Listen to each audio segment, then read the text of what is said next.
This performer actually built a solid wall right in the center of the stage and claimed he could walk through it using only the power of his mind. As soon as his assistant pulled the curtain closed, the man astonishingly appeared on the other side. The audience was completely blown away. Everyone immediately started shouting for an encore. The man had only rehearsed the trick once and feared he wouldn't be able to pull it off again, but with no way out, he had to go for it. Once the curtain closed again, he quickly gave a signal, and his partner triggered a hidden mechanism. A small trapdoor opened on the floor, revealing the secret behind the so-called walk-through wall illusion. And just like that, the great magician Houdini crawled through without caring about appearances. Under the worried gaze of his wife, he stood up, gave a little twist of his waist to show he was fine, straightened his clothes, and without even acknowledging his wife's concern, struck a mysterious pose and reappeared before the crowd.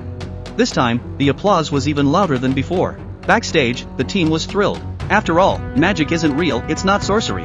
But Houdini believed that if his illusions could make people happy, then they were worth it. From that moment, Houdini's fame grew rapidly. Even the Russian imperial family invited him to perform at the Kremlin.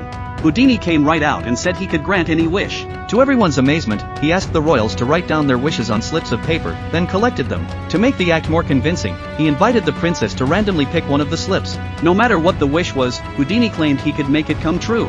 But as soon as he opened the paper, he suddenly realized he didn't read Russian. The entire room burst into laughter. Even Rasputin, the infamous mystic who feared for his status, relaxed, figuring Houdini was nothing more than a clown. Unfazed, Houdini asked the empress to translate. She glanced at it and said flatly, "This wish is absolutely impossible."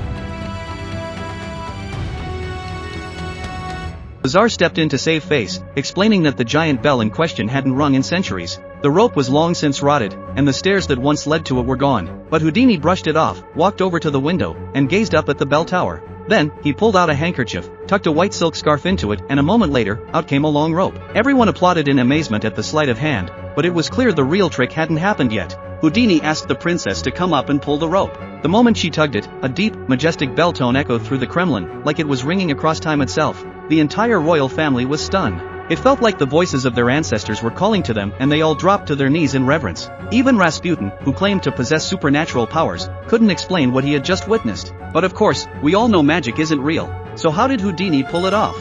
Here's the reveal. When he was handed the slip of paper, it had already been swapped. No matter what the princess pulled, the chosen wish was always going to be about ringing the bell. Asking the empress to translate was just a part of selling the illusion. And the key player behind the bell actually ringing? Houdini's partner, Jim. He had set up a sniper rifle in a building across from the Kremlin, with a silencer on the barrel. The moment the princess pulled the rope, Jim pulled the trigger, and the sound of the bell rang out loud and clear.